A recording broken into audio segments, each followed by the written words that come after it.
much. Yeah, I'd like to ask the Minister his view on the introduction of a 4-day week without loss of pay as a measure to substantially reduce carbon emissions. This is a measure that's included in the Labour Party manifesto in Britain. There's different estimates, I'm sure we'll go into them, about what level of carbon savings you would make. Some of them say up to 16%. And I think it's a measure which forms part of our Green New Deal with socialist policies, because it precisely illustrates how we can stop climate catastrophe and dramatically improve people's lives. Thanks for the Deputy for the question. The focus of the Climate Action Plan is on the sectors generating major greenhouse gas emissions. These are agriculture, power generation, the energy use of buildings, transport, industrial process and resource use by all sectors. The plan has identified policies that can deliver change at least cost and offering most opportunity. More flexible work patterns can be a part of the strategy, which individual bodies can consider as part of a climate plan, such as through remote working. The plan encourages both public bodies and enterprise to consider the actions which can assist. The Government is committed through Future Jobs to Ireland to developing and implementing a range of measures aimed at making participation in the workforce more flexible and therefore easing barriers to entry into the workforce. These include measures aimed at intelligent working arrangements such as the development of guidelines for employers on flexible working options, childcare provision, reducing disincentives for those who wish to work longer, targeting certain cohorts through public service employment service. The Climate Action Plan recognises that the implementation of the National Planning Framework will help to underpin these measures by promoting the development involving reduced travel distances and greater proximity to employment services, which will enable a greater proportion of journeys by means of active travel. The successful rollout of the National Broadband Plan will also stimulate remote working opportunities and increase the creation of local employment opportunities, which allow more people to work closer to their homes, reducing emissions associated with longer commuter journeys. Policy matters in relation to working time falls under the Minister for Business, Enterprise and Innovation.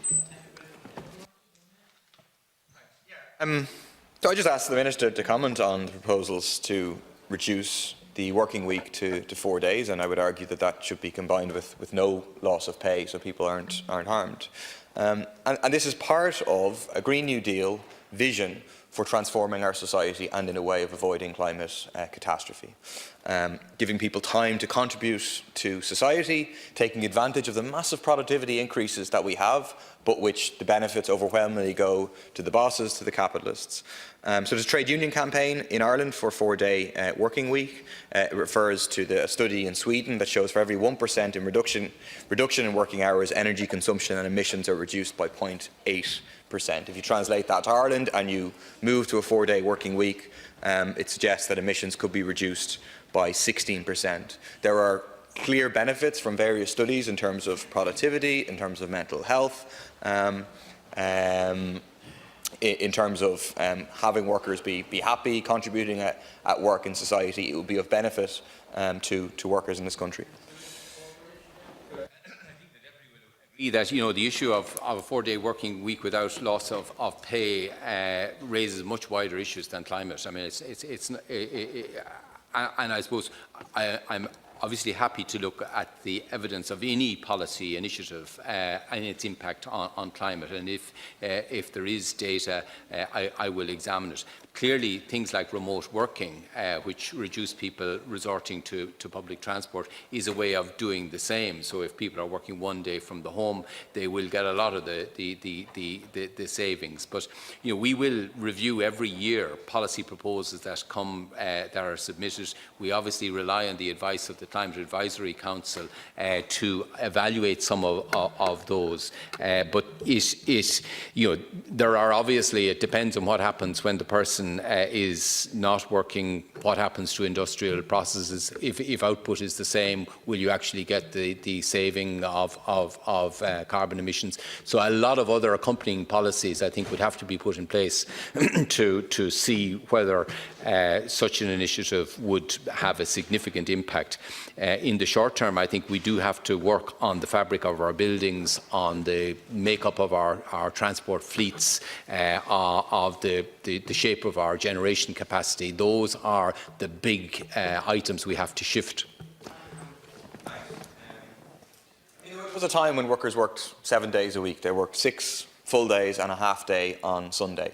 And it was a gain of the labour movement to get rid of the Sunday and then eventually to get rid of the Saturday. Effectively, since that time, working hours have remained quite stable because each productivity gain that's been delivered by workers has been gobbled up in the form of profits. So yes, I agree this goes beyond climate change, no question. It goes to the question of what kind of society do we want to have, what do we want to spend wealth on, do we want to continue just to boost the profits of big multinational corporations, or do we want to improve people's lives and take significant action to reduce carbon emissions. I do think that the demand for this is going to grow and grow. The trade union campaign is building on this. The research that is being done, for example, in Britain suggested that workers were ill less stressed, happier, more productive, developed their skills, travelled less, and it actually attracted workers into the industries where 4-day weeks applied.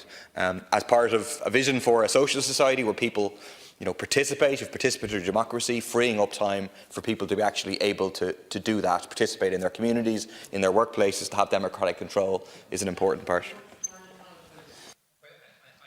Is articulating a position which is absolutely a valid aspiration, but I suppose what I've been asked to do is to make sure our power generation shifts to renewable sources, that our energy, our buildings are more energy efficient, that our industrial processes are less carbon intensive, and that we change the shape of our transport system. And I suppose I have to focus on those, because those are the areas which will deliver a shift in the dial of carbon emissions. I think the Deputy recognises himself that what he's raising is a much wider challenge or issue for Irish society to consider. But I have to focus, I suppose, on my own work.